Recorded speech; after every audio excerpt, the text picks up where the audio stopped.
Welcome to This Jungian Life. Three good friends and Jungian analysts, Lisa Marciano, Deborah Stewart, and Joseph Lee, invite you to join them for an intimate and honest conversation that brings a psychological perspective to important issues of the day. I'm Lisa Marciano, and I'm a Jungian analyst in Philadelphia. I'm Joseph Lee, and I'm a Jungian analyst in Virginia Beach, Virginia. I'm Deborah Stewart, a Jungian analyst on Cape Cod.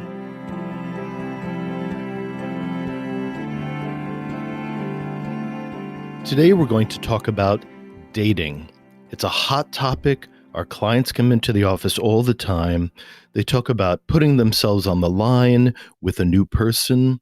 They go into a very vulnerable setting. They're hoping for happiness. They're hoping for love. Sometimes they just want to be validated. Everybody, in a sense, wants to be chosen and not left out. And in the midst of all of that desire, all of that complexity, people's psychological sense of well-being, their hopes and fantasies are brought to a really, really vulnerable, complicated place. And we're just going to talk about that.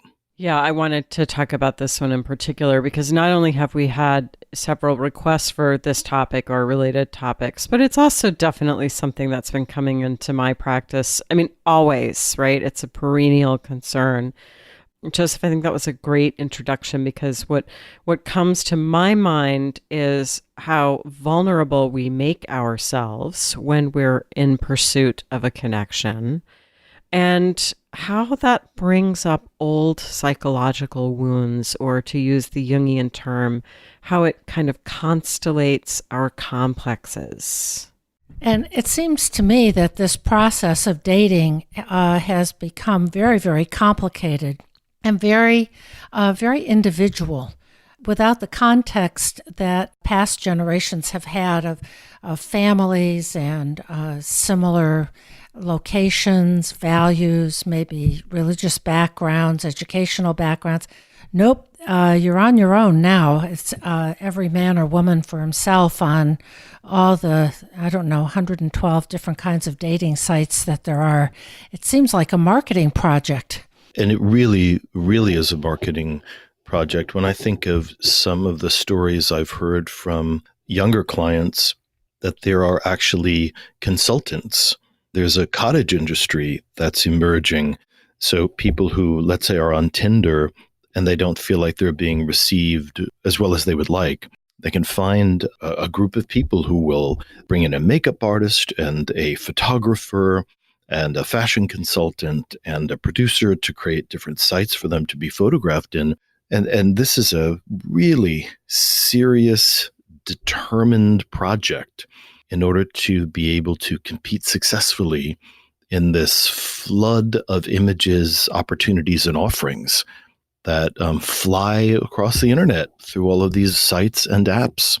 Yeah, I have many clients who are using dating apps, and it can be a really frustrating experience. I mean, I think a lot of people, my read is that a lot of people are feeling pretty disgusted with many of the dating apps. Yeah, my read is that some of the new ones like Bumble, which give women more control because they're the ones that do the selecting, seem to be more popular anyway with women. But, based on what you've said, Joseph, about hiring a photographer and a makeup artist and all the rest of it, it seems like this has really amped up persona and presentation to a degree that's unprecedented. In the past, a guy would maybe put on his best outfit and really groom himself and bring a bouquet of flowers. But at least he was there in person versus what you see on a screen that may or may not really sync up with what the person is like in person. It may or may not, but I think one of the problems is a little photograph or a selfie on a Tinder site also doesn't capture your charisma. It doesn't capture the ease of your body or lack of when you're talking with somebody. So part of the struggle with any kind of photograph representation of a person is being able to communicate our value, or what we hope will be valued, where a photograph may just favor somebody who is more photogenic and then all of a sudden seems like a more viable partner. God, I read a study. This was just a couple of years ago when the various dating sites were gaining an enormous amount of steam, and there was a lot of question about whether some of the dating sites like eHarmony and OkCupid and Plenty of Fish that have all of these kind of metrics. You answer hundreds or even thousands of questions and then create a kind of profile of values, which is then algorithmically, allegedly, good Lord, matched with other people, versus, let's say, an app like Tinder, where people are just glancing at your face. They swipe right if they have a gut instinct of appeal, or left. And there was actually no improvement in terms of compatibility, that people were just as compatible, just glancing at your picture and knowing whether they found you appealing, versus all of the metrics. That is fascinating. Which says that there is a lot about just the look of somebody and what that activates in our brains, which goes, I think, in a great way to what you were saying, Lisa, about complexes. That we really do have some kind of an internal image of the beloved. And if we catch a glimpse of that in somebody, that can spark a lot of energy and a lot of interest. Well, it's interesting because it also says, I think, something about how much we communicate subtly about our appearance. So we don't even maybe know what it is. All of the information that we're giving off in our choices of, hairstyle and clothing and what can be read in a facial expression, but somehow there's a lot of information for the intuition of the other to pick up on. And our intuition is active as well. And who knows even how the different levels of the psyche that kind of ring when we see someone. So it seems to me we're entering into the territory of anima and animus, that something very deep in us is wired intuitively for a sense of, this is a person I want to see, this is a person I don't want to see. That whole thing from the musical about some enchanted evening across a crowded room. Well, in this case, across a computer screen. but that we have a sense of some kind of chemistry, a click that's way beneath the level of consciousness. And that can be communicated just by an image. Mm-hmm. On the other hand, I'm thinking about the flip side of this, a story that I was told years and years ago. Someone I was in a graduate class with, she had a grandmother who was in Miami who had made friends with other grandmothers in Miami. Oh, I know where this is going. Yeah, and to amp up the sort of the stereotypical thing, they were both Jewish grandmothers, and she was Jewish.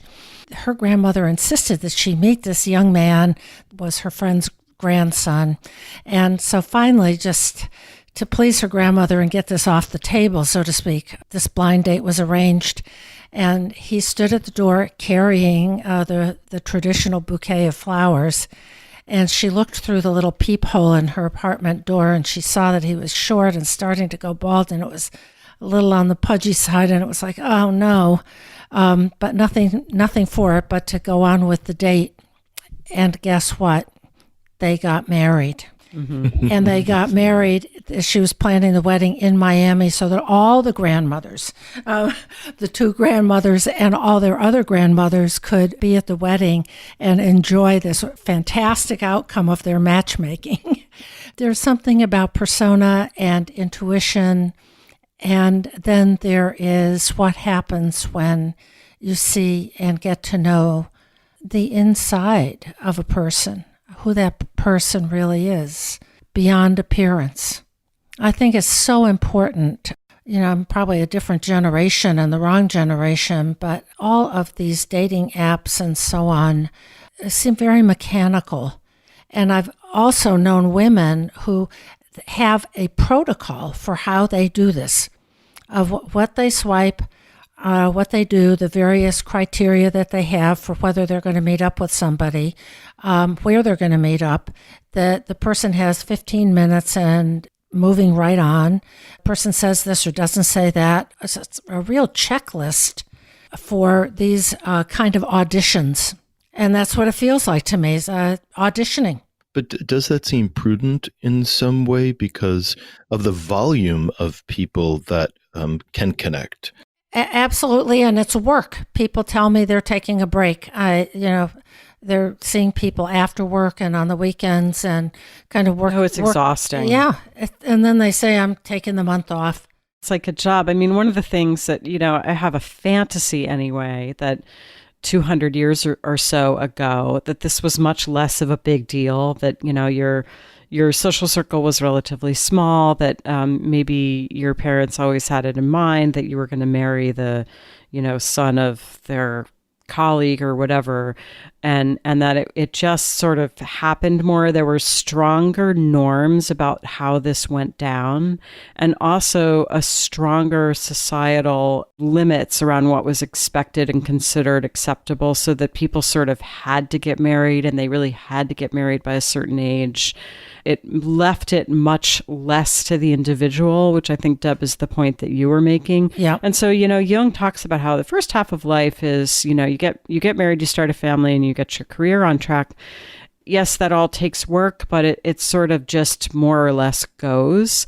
I don't know that that's anywhere near as true anymore for either of those things. I think it can take quite a lot of psychological work to find a partner, because if you are getting stymied by these old complexes, you may have to go into analysis and unwind some of these things to figure out how to navigate this experience, which can be incredibly wounding, and make sure that you're not just sort of recapitulating these old stories.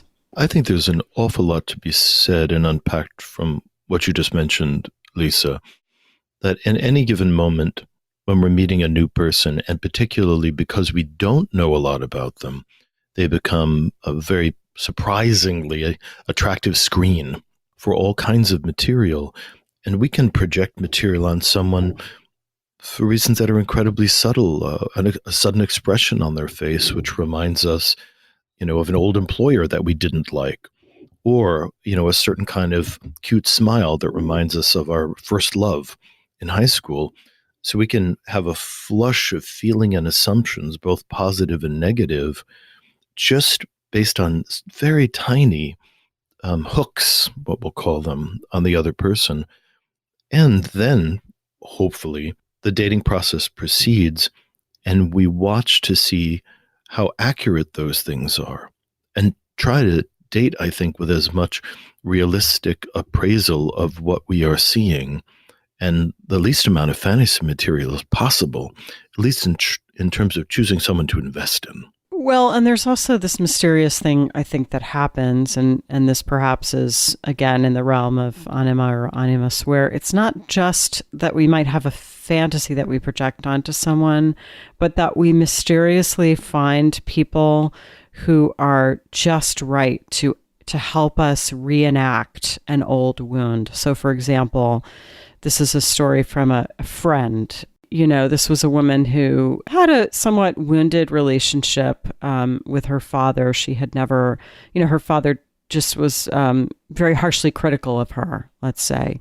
And she always kind of had this sense of inferiority and feeling undesirable. And she had a really difficult time dating. And she tended to always find herself in relationships that started off very promising, and then just something would happen. And it was always a different something every time. But I remember talking with her about it, and, she sort of landed on the thing that was in common between all of them was that she never was really a top priority for the person. It was either, he had a big career, or in some cases he actually was dating someone else and she didn't know about it. It varied. It always was the case that she wound up feeling as though she came in second or was an afterthought. And she eventually worked out that this was very much how she felt with her father, that she kind of just didn't rate first with him. And so it took her right into the heart. This experience of dating took her right into the heart of her core complex. And she had internalized this experience of the other as unavailable, as desirable but elusive. And this is how, in kind of Jungian theory, we would say that the relationship with the opposite sex parent can become a kind of model for how the animus in this case would manifest in the psyche, for example. So was she attracted to men who had the same kind of dynamic that she experienced with her father, that she would find herself feeling unwanted and not a priority? Yeah, I mean, I think we see this a lot, right? And people will say, well, but I didn't realize he was like that. And I think it's true. It's not like we go consciously looking for it. In fact, we're often actually consciously looking for the opposite. But it takes more than insight to resolve this. Yes. And even though the ego, the waking mind, is saying, oh, I'm looking for this kind of person, we have a whole other sub-personality inside of us in the unconscious that's driven with a whole other agenda. So we might be discounting qualities, or this woman might be discounting qualities that remind her of this troubling relationship with father, and the unconscious personality is running straight for it. And Freud called that a repetition compulsion. And the theory was, if I keep recreating a difficult kind of relationship, sooner or later I will penetrate the mystery of it and master the difficulty. I don't know whether that holds a lot of water right now, but there was a time when that was thought to be so. Well, I think that there really isn't much doubt among at least depth-oriented therapists that something like repetition compulsion exists for sure in lots of different ways.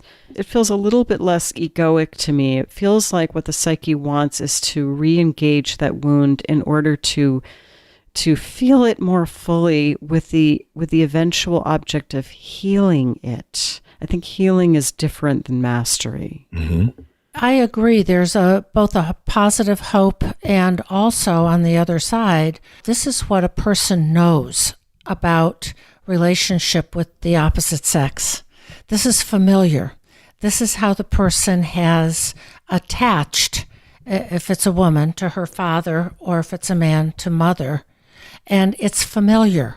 And we like and we love what we know, with the hope that this time maybe it will be different. But so much of this is below the threshold of consciousness. And we have to really recognize how much our early attachments, relational dynamics, and so forth get reactivated when we're seeking someone to date, someone to be in a relationship with. And not only do we find ourselves perhaps drawn to somebody who reminds us of an older primary relationship, we will also unconsciously pressure that person to move towards what is familiar, which we call projective identification.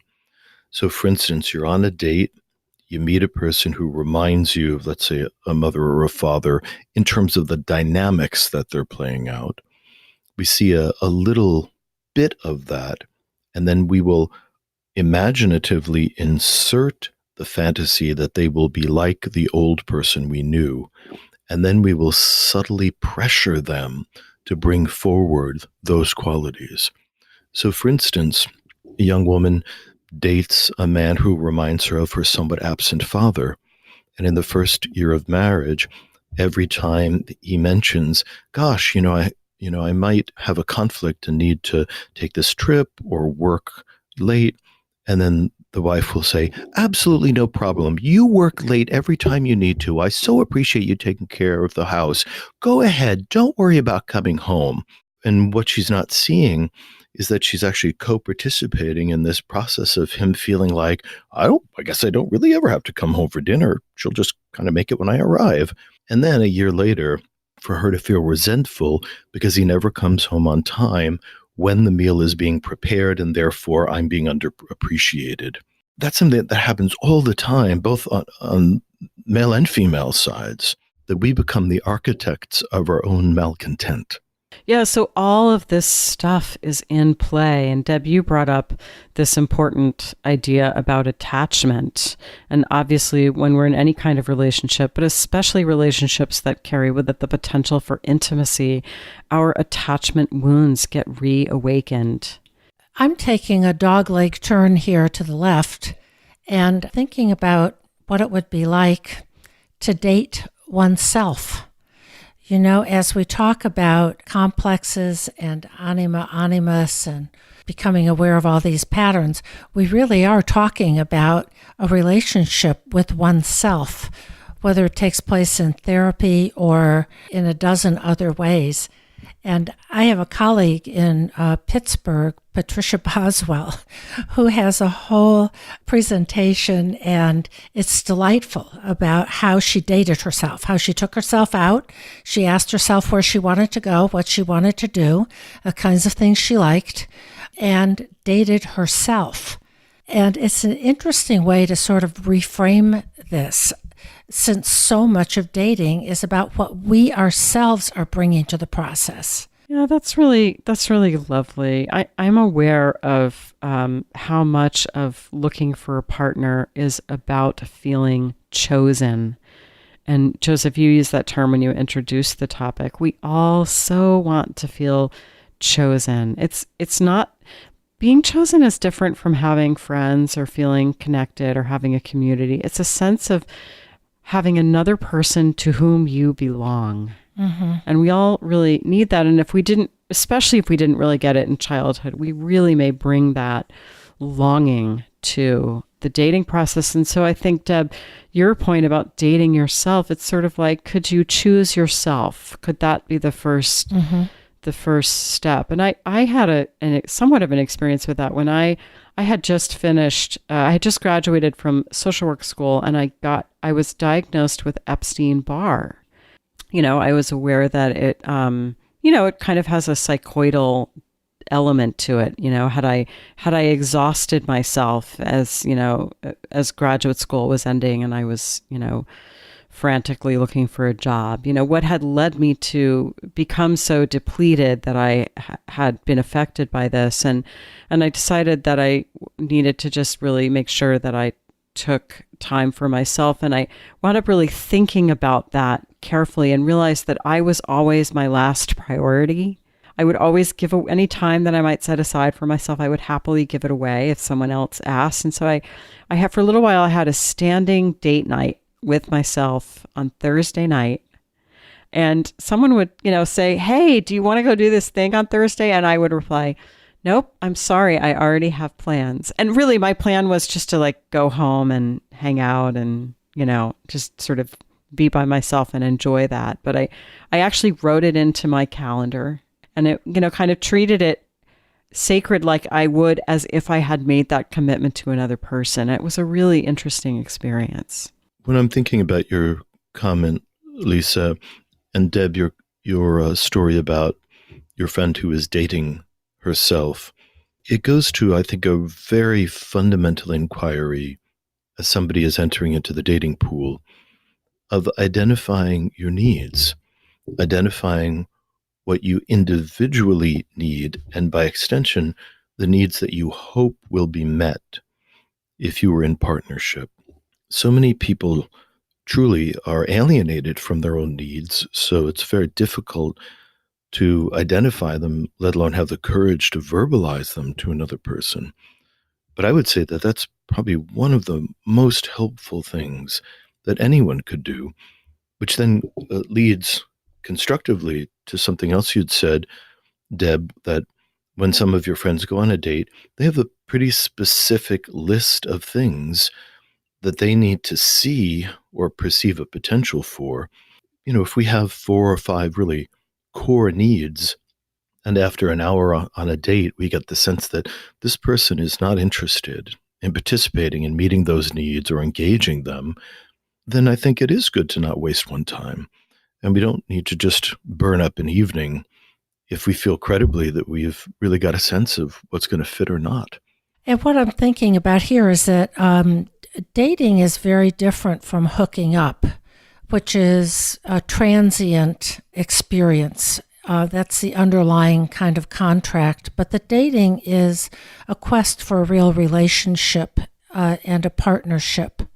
And so people do have their checklists. Another person that I went to college with who had recommenced dating, which we haven't talked about yet, later in life, and after a marriage had failed, had a checklist. One of them was there were little telling things, like going to a restaurant and the person could not be fuss budget about the food. Driving the car, and was the person uptight or got angry because of other drivers doing silly things on the road.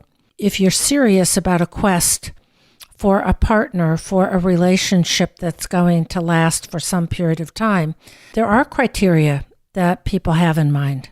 Yeah, I will often encourage people to make a list of their sort of ideal partner, not which is a little different than a checklist, but it's more an invitation to have a fantasy about what you want. Because if you don't create space to have that fantasy, then the image that's thrown up is often just projected directly from your complexes and where you've been wounded. I think that's enormously important, what you just said, Lisa. And I will do this with my clients, and I'm surprised how much anxiety it brings up. I'll ask somebody as they're entering into the dating, well, what would your ideal partner be physically, mentally, emotionally, sexually? What values would they have?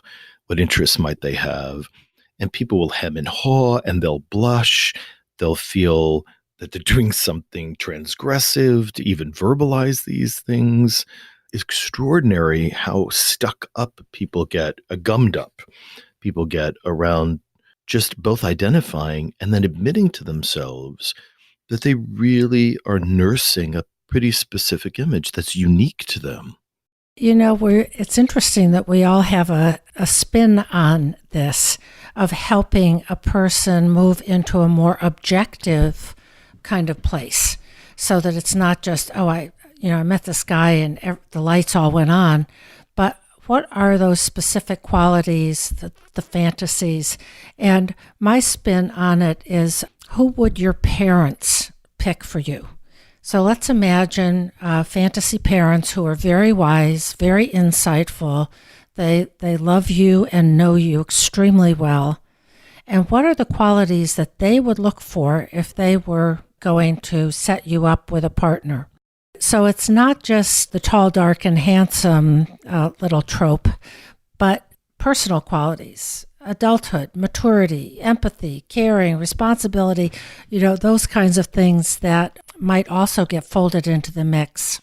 Wow, Deb, that's really interesting. So you sort of say like fantasy parents. Fantasy parents doing basically, an arranged...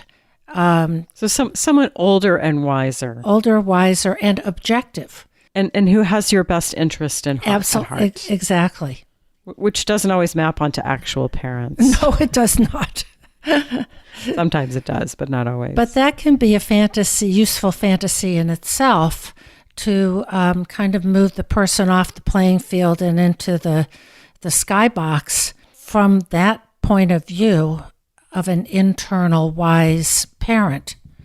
What are the qualities that really matter? That's just great. I really like that. I'm gonna steal that.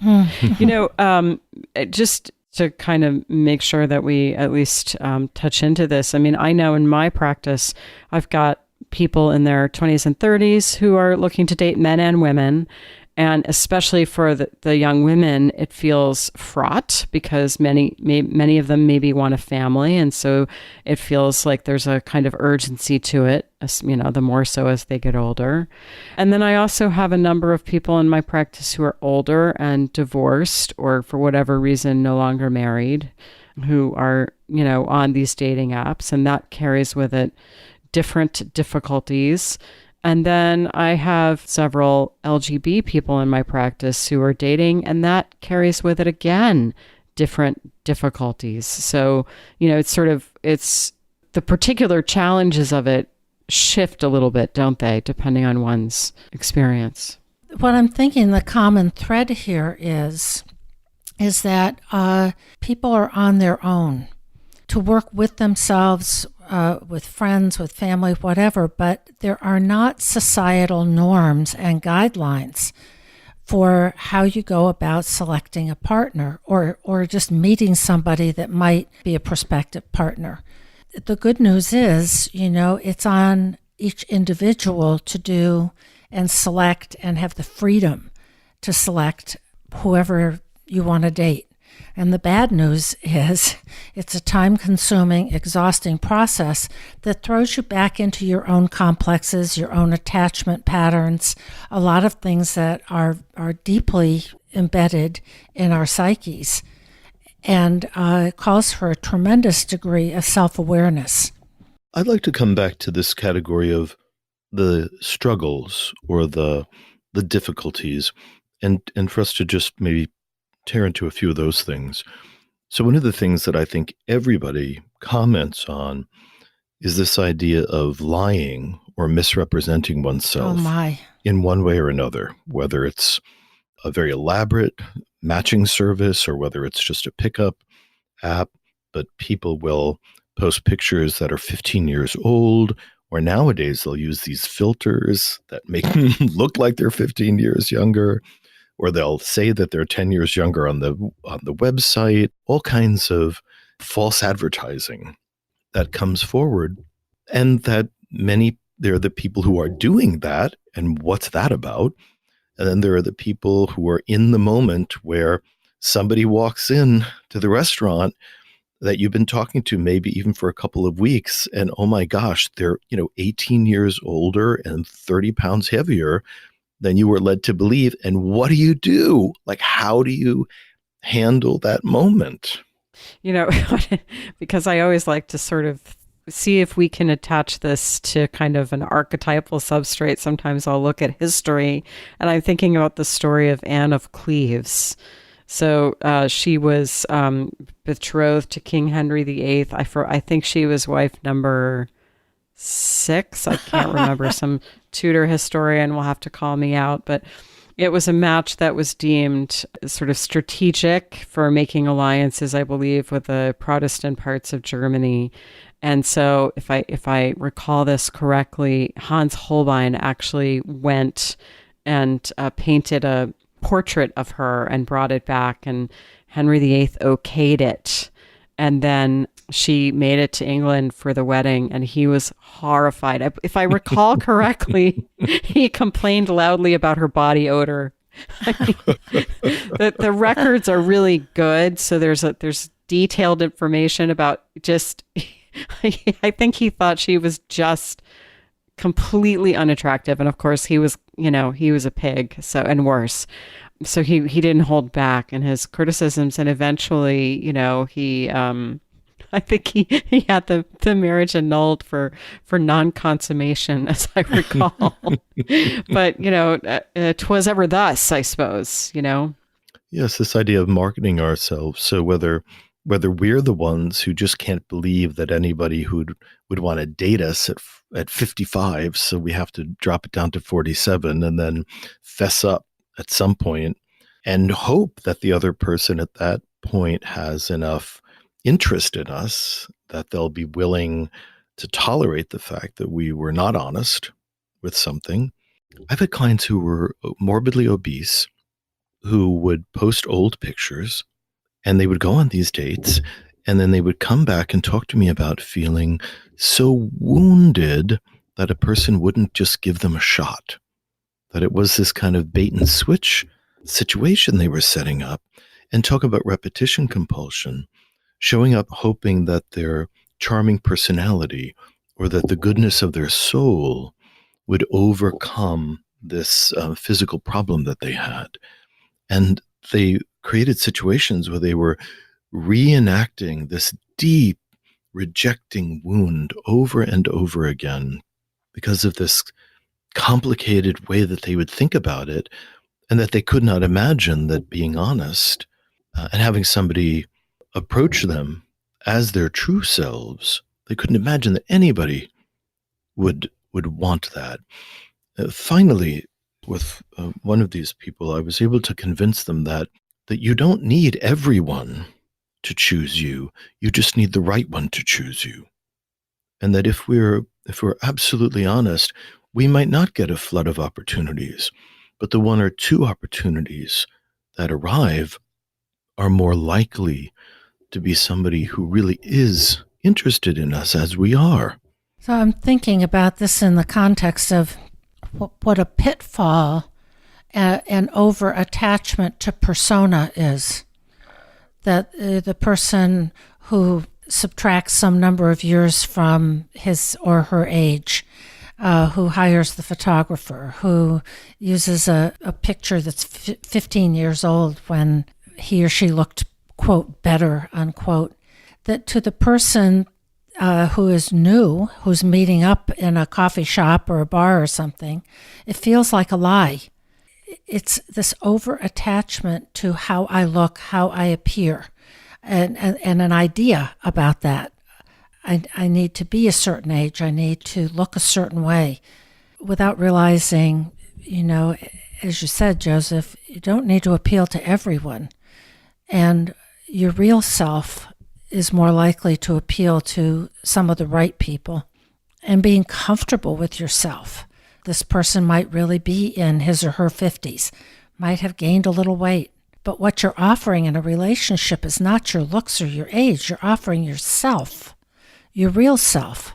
And if you can't bring that forward at the outset, you're setting yourself up for a host of problems and very likely rejection.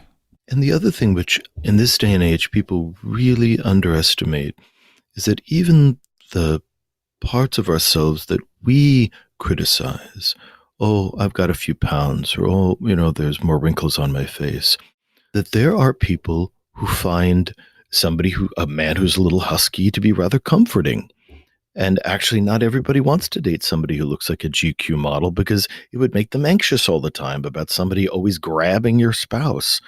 Some people find it comforting to have a bear-like husband that they're coming home to, because some part of the psyche associates that with other reasonably comforting qualities. So there are all kinds of things that we criticize ourselves for that other people may specifically find appealing. And we don't allow those people to find us sometimes. Yeah, Joseph, I think your sort of scenario there is interesting because it makes me wonder what's going on there in terms of the complexes and in terms of attachment. And when we're children, ideally, we need to feel not just loved, but we need to feel cherished and enjoyed and delighted in and seen and appreciated in all of our individuality. And we bring those needs again to the dating scenario. It's an incredibly tender, vulnerable place in which these needs arise. And so much gets contained in these interactions that some of which is very, very old. If we had unmet needs in this regard, then when we have a great first date and we're so excited, and then the guy just sort of doesn't call for 4 weeks, or, texts with us, but the texts start dropping off and there's no other invitation to do something else, then it just takes us right back into this very vulnerable place. And I'm thinking, always wanting to reach for a myth or a fairy tale. I'm thinking about Ariadne. Ariadne got ghosted big time. Would you mind telling us that story? Theseus was part of a tribute group of young people that had to go to Crete every year. 7 youths and 7 maidens that were the sacrifice that Athens had to make in order to go into the labyrinth where the Minotaur was imprisoned. And the Minotaur was a monster, man's body and a bull's head. So he volunteered because he intended to kill the Minotaur. And when he got to Crete, the youths, kind of like an old-fashioned Hunger Games scenario, were paraded before the people who could see these beautiful young people about to be sacrificed. And Ariadne saw Theseus and fell in love with him. And she gave him two things with which he could survive the labyrinth and kill the Minotaur. She gave him a ball of thread so that he could unwind it on his way into the labyrinth and then follow it back out again. And she gave him a sword so that he could kill the Minotaur. And so down he goes into the labyrinth, which is a great image of the unconscious. And he does succeed in killing the Minotaur. And the deal was that when he came out, and he did, that they would run off together or actually sail away together in the ship and be husband and wife. And he did take her with him to the first stop, which was another island of Naxos. And there, inexplicably, he left her. He ghosted her. Inexplicably.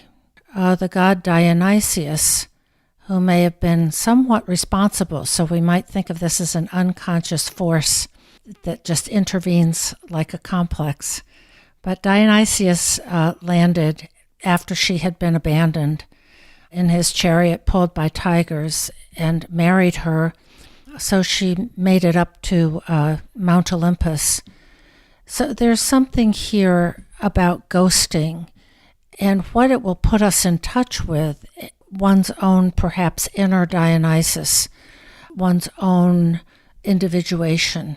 Yeah, it certainly can be an individuation potential, can't it? And I think it's because it plunges us into our very particular wound. So, yes, one person getting ghosted is going to experience it very differently from another person. For example, one person that maybe had this happen, let's say that in her early life, her feelings were always dismissed.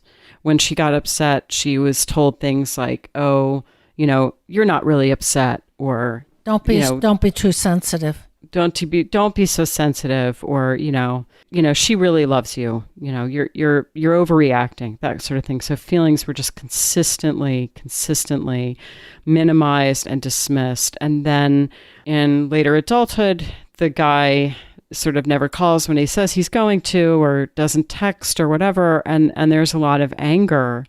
And what comes up is, I must be crazy to be feeling this anger. Right. So there it is. There's this kind of core complex about, are my feelings valid?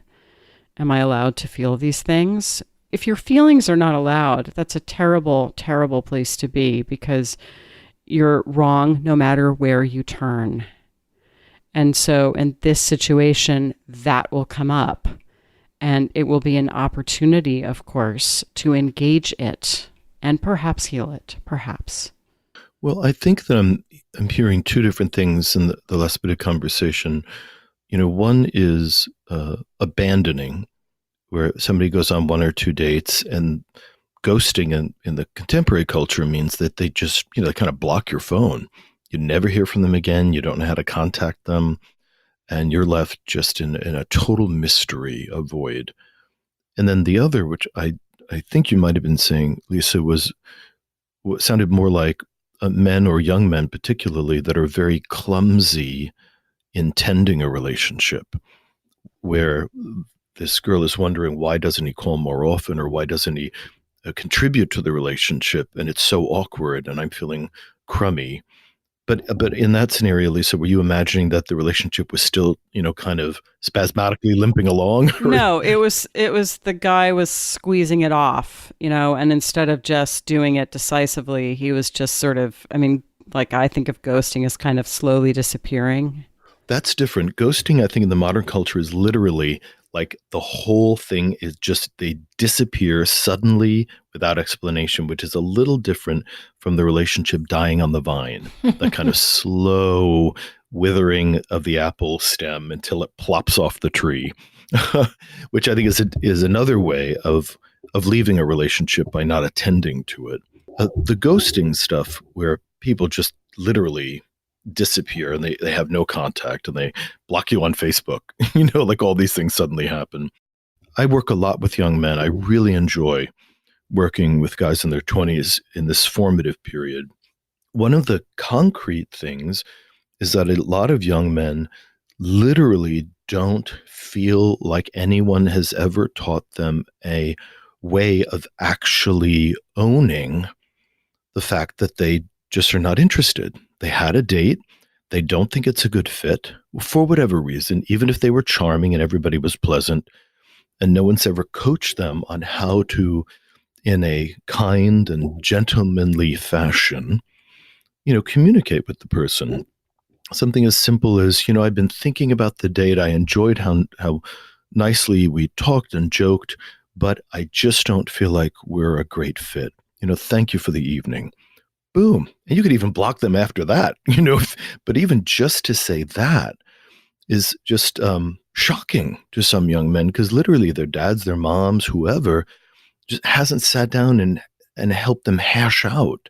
So sometimes ghosting is just this kind of deer in the headlight. It's a kind of freezing up of not knowing how to step away in a way that has any class to it. So part of it's a failure of coaching. Yeah, class and clarity, right? Because I think when you're on the other side of that, it can just be very perplexing. On the other side, women who maybe have a date with a guy and are not interested, I think that there can be a slightly different issue there, because sometimes when women do turn men down, the men don't stop. The men sometimes will keep on calling and texting and calling and texting, and it can turn it into harassment. It can, but I have to tell you. So I work with a lot of young men, and they'll open up their phones and they'll say, "This is the stream of interactions with girl X that I'm talking to," and it is totally confusing. And then finally, after like 2 weeks, it comes down to, "Listen, I'm really not interested." And so part of the communication problem on both sides is the girls are trying to be, I don't know, sweet or kind or flirty in the midst of extricating themselves.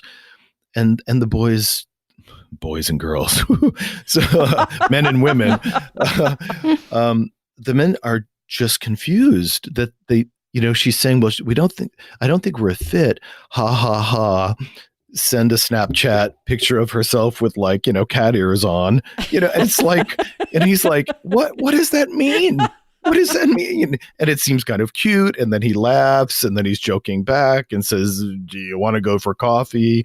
I told you I didn't want to go for coffee. Ha ha ha." And then there's some other 7 little cute jokes. And right. So honestly, it's really crazy making. There's a plea for just more directness, isn't there? On both sides. So Yes. ladies, young women, you've just got to lay it out on the line. And then you've got to just stop communicating, so that the guy, it can sink in that you're truly not interested. Help him out, help him move on. The other thing I wanted to mention as well is the tremendous challenge that Zennials and younger millennials are having just initiating the dating process. And I spend a lot of time, again, talking with young men about this, that they're coming from a very new cultural environment where they've been spending 30 hours a week gaming. Most of their relationships are just kind of chirping online. They're not socializing out in the world. Most of their sexual initiations have happened through pornography and masturbation. So they have little to no experience with another living person. And then all of a sudden they're in their 20s, and they still actually haven't struggled through those beginning initiatory adventures, the first kiss on the date, or how do you take someone's hand on the second date and risk giving them a peck on the cheek. All of those kind of initiatory moments don't seem to be happening anymore. And then you also have young people, both men and women, who are entering into perhaps the beginning of a dating relationship with a library of incredibly intense, complicated sexual imageries that are flooding their expectations about what could happen, and not knowing many of those are unrealistic or actually unpleasant, by the way, to live out, or how to negotiate the transition into a sexual relationship. I mean, is a huge lacuna of experience that is really rough. And I have to tell you, the longer they wait and the older they get before they jump into the pool finally and swim, the more humiliating it is and the more blocked they are from starting the process. It's really a generational challenge. Well, that's really really touches me, Joseph, of that there's such a dearth in many people of a socialization period as teenagers and perhaps college students and so on, that there's a lack of practice in interacting with people at a very basic level that ties into what you've been saying about being able to say directly to someone, thank you for a pleasant evening. This isn't going to go any further for me. This substructure that ideally would be in place of how to interact with another person isn't there. And some of this online stuff is part of it.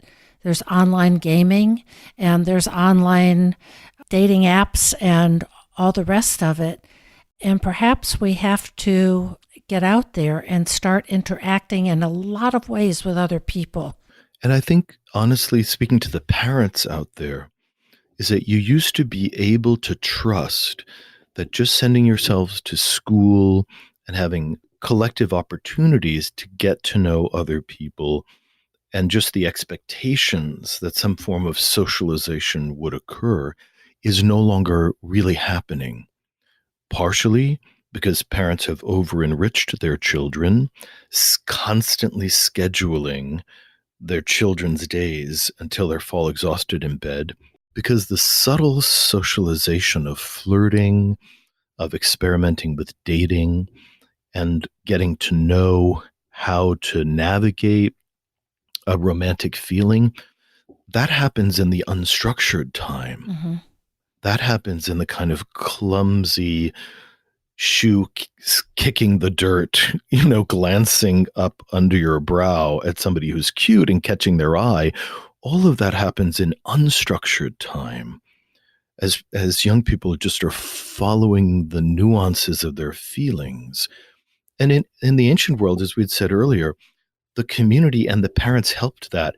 I found myself thinking about the Amish bundling boards, which listeners may not know about, but I believe it was the Amish community where a young man and young woman, often in an arranged marriage, would be introduced to each other in very structured environments. And then as they moved towards an engagement, they would begin sleeping in the same bed, fully clothed, with a board literally in the middle of the bed, separating the right and left side. And that was the culture's attempt and the parents' attempt to socialize the children towards being intimate, even just intimate enough to sleep next to each other, or undoubtedly, I'm sure, stealing kisses and the other stuff that probably happened, because I'm sure that, 6-inch high board didn't stop a lot of things from happening. But it also was this expectation and support that, we want you to figure out how to connect. Mm-hmm. And that parents made it explicit in their help of that. And I don't think parents are helping their kids a lot. What I'm thinking is that this is such a rich topic, and I feel like there's so much more we could say, but maybe it's time to switch to a dream. Yes. Yes.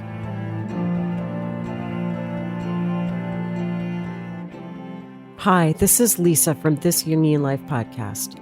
Joseph, Deb, and I have been deeply moved by your responses to our work. Producing, editing, and distributing the podcast involves substantial expenses, and we need your help. Please stop by our website, thisjungianlife.com, and click on the heading Be Our Patron. You'll be redirected to our Patreon funding page. Patreon helps creators connect with people who believe in projects like ours. There, you can sign up with your credit card to support us for as little as $1 a month, and at higher levels of support, we'll provide special episodes, behind-the-scenes photos and stories, and a chance to join a select pool of listeners for dream interpretations. Thank you.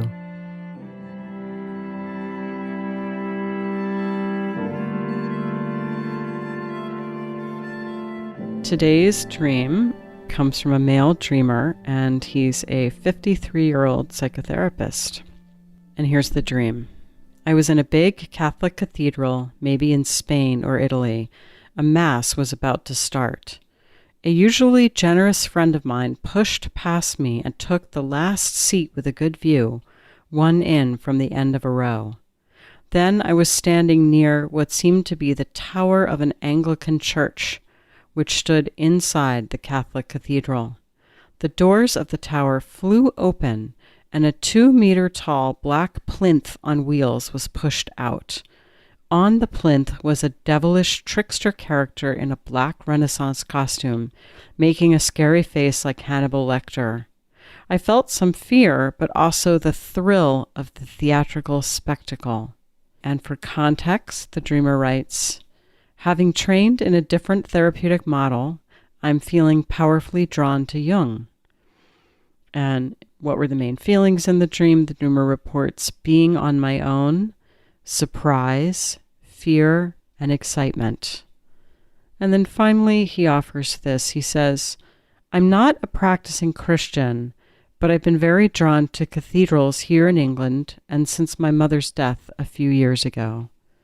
She was a committed Baptist, and both Catholic and Anglican faiths are outside the culture of my childhood. I'm going right to the beginning of the dream, what the setting is. So external world settings are reflective of internal world settings or dynamics. He was in a big Catholic cathedral, maybe Spain or Italy. So he's in Europe. For anybody that's been abroad, we know that there are a number of famous cathedrals. And he's in a Mediterranean, one or another of Mediterranean countries, Spain or Italy. It's not England. So there's something that we associate with warmth and Mediterranean. Well, the dreamer's obviously British, right? I mean, we're just inferring that from what he says. Yes. But it's Catholic countries. It's Catholic countries. Right? And that's the mother church, right? The Catholic Church. Now, the Anglican Church maybe embodies more of the male principle because the Anglican Church was created by Henry VIII, who was sort of an archetypal male chauvinist, if you will. And so there's this Anglican Church inside the mother cathedral. So we have a kind of union of the opposites in a way here. Right.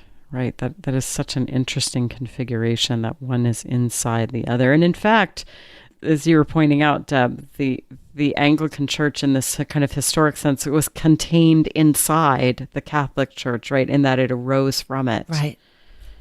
This is like our Tudor episode here.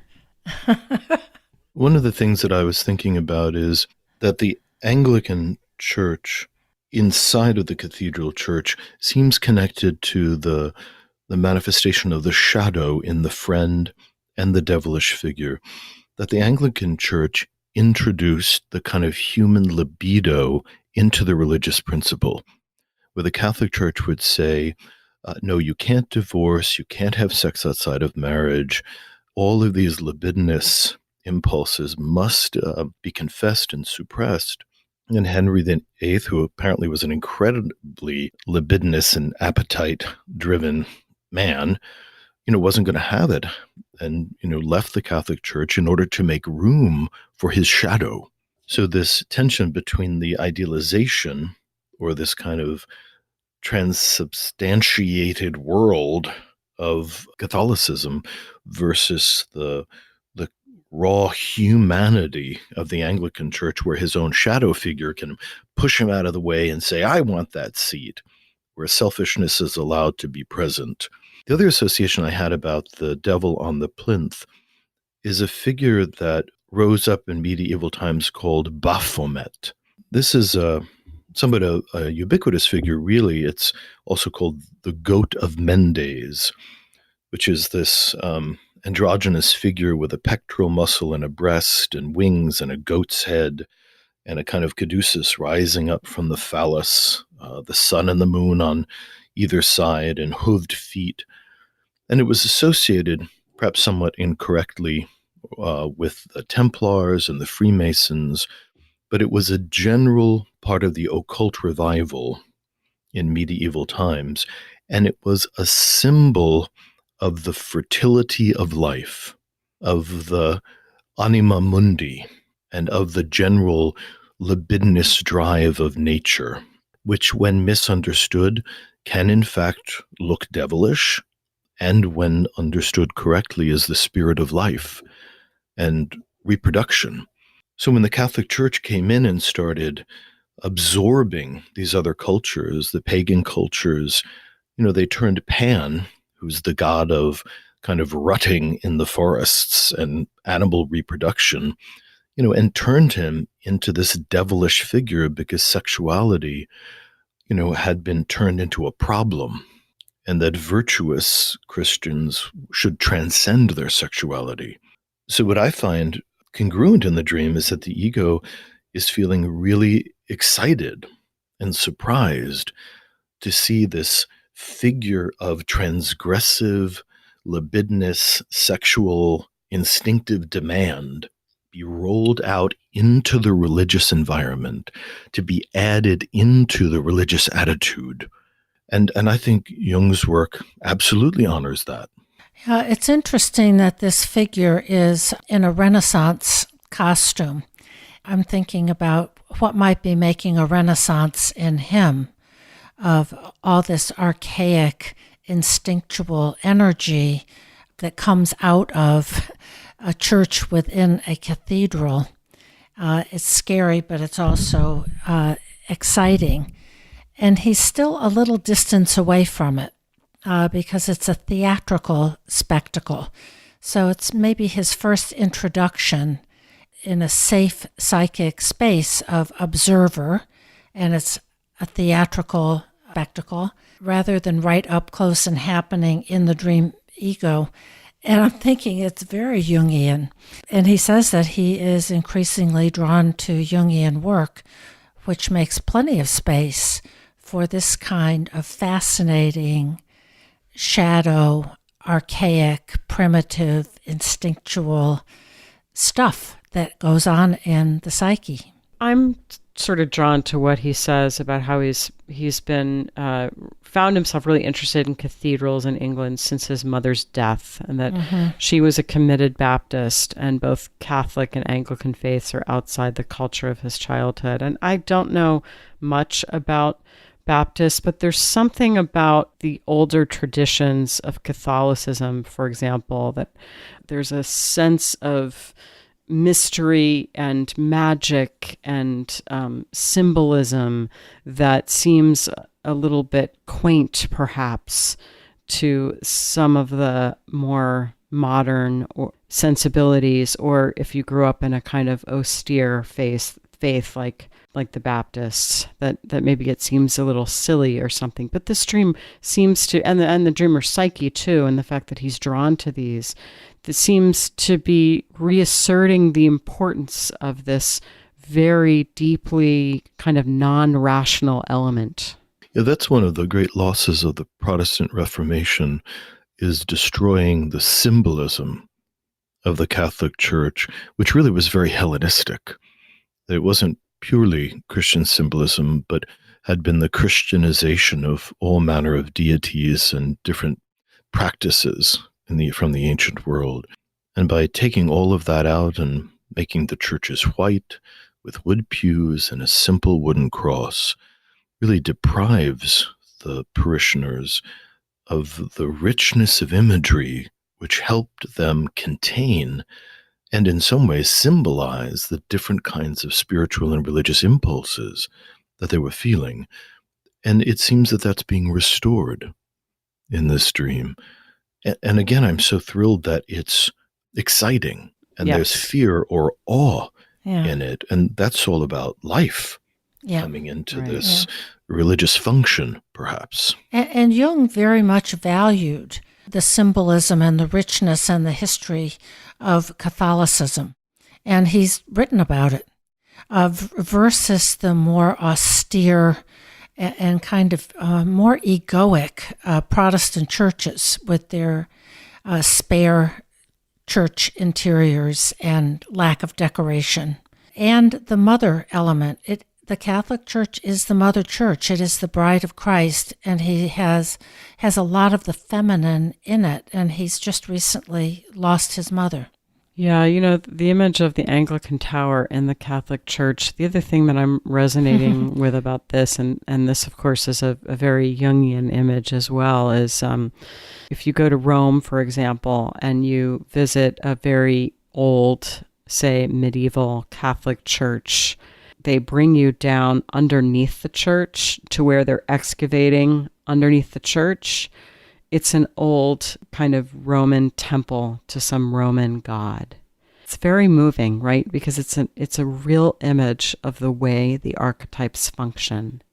They may take on a different guise in generation to generation or culture to culture, but it always goes right down to this fundamental universal. So whether it's the Anglican tower or the Catholic Church or underneath it, the temple to Saturn or whomever, we're always dealing with the archetypes, these kind of fundamental universals of the psyche. When we hold that tension between, let's say, the Protestant, Anglican, Baptist, any of the derivations of the Protestant movement versus the Catholic, and then I think about his statement that he had been trained in a different therapeutic model, but now feels powerfully drawn to Jung, that's also, I think, held in the tension when I think about the modern therapeutic models, which are often very thought-based, cognitively based. And the Protestantism, in a sense, is a religion of thought that is deprived of, in many ways, feeling and certainly imagery. And then to be attracted to Jung's interest in antiquity, in the arcane, in the hidden, in the imagistic part of the soul and the psyche. I mean, that could be easily symbolized between these two different functions. Yes, I had that thought too, Joseph. I'm glad you brought that up. It's sort of being raised a Baptist and finding yourself attracted to cathedrals is a little bit like being trained as a cognitive behavioral therapist and finding yourself attracted to Jung. But there it is in the middle of the Anglican, which is, kind of buttoned up and a little bit staid maybe, tradition. There is this trickster, devilish figure who contains all of this life energy. So in terms of active imagination, I think it would be wonderful to go back into the dream in a meditative state and to come before the devilish character and examine it. Now, there's a feeling at the end of the dream that I'm not sure that the devilish trickster character is alive and animated, or if it's just a statue. Because on the plinth, he just calls it a character making a scary face. I'm unsure whether it's animated or not. I think it's kind of implied when he talks about he's the thrill of a theatrical spectacle. So it's almost, my imagination was something's about to begin. Mm-hmm. So it is going to move, or it is moving and animated. That's it could be scary to go in and have an imaginal dialogue, or at least an imaginal observation of what unfolds next. But I've always felt that each of the dream symbols holds a quantity of life force, and through interacting with these symbols, a kind of vitality, or even specific kinds of vitality, are transferred to the ego, which energize it and move it in certain kinds of directions just through the interaction in this mysterious kind of way. So just coming back into the dream and even just witnessing the spectacle and seeing what happens, and there might even be an opportunity to dialogue with the character. And the question I will often ask in those moments is, what are you here to teach me? And just see what happens. I'm paying attention to a darker side here in this character, which is that he has a face like Hannibal Lecter. Now, Hannibal Lecter is a great image of just pure evil. Hannibal Lecter is not is a trickster in the sense of in its darkest sense, but Hannibal Lecter is a psychopath. I'm interested in that of what is being encountered here, and it may be something that is very deeply archetypal, the darkest aspect of humanity. He's excited, and it's a theatrical spectacle, and are we taking it a little too lightly, perhaps? Yeah, I it's easy to go there, isn't it? Mm-hmm. Just sort of this super positive gloss on it. And I think you're right, Deb. We had sort of ignored that reference to Hannibal Lecter. With something like this, it's like, is it evil? Is there something we need to look at there? Or is that how this content might appear from the ego standpoint? We don't really know. And that's the question, that if he were here, would be very worth exploring. And some of the answer to that might come from exploring who is the friend who pushes him out of the way. I'm curious about that friend. Mm-hmm. I think, Joseph, you appropriately identified it as a shadow content. And I'd want to know more about that friend. Yeah, the friend who disregards social propriety to get what he wants. And of course, that can feel very transgressive to all of us, and particularly being trained as a psychotherapist when our personalities can feel very truncated in service to providing this counseling work.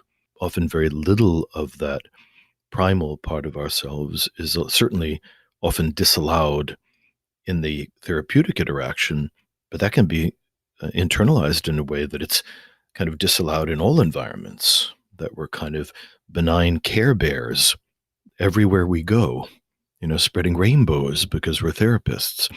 By the way, I do not cotton to that idea personally, but I know there is a pressure in the society of therapists to behave that way. And Jung had a very devilish side to himself, apparently. And maybe we should leave it there for today.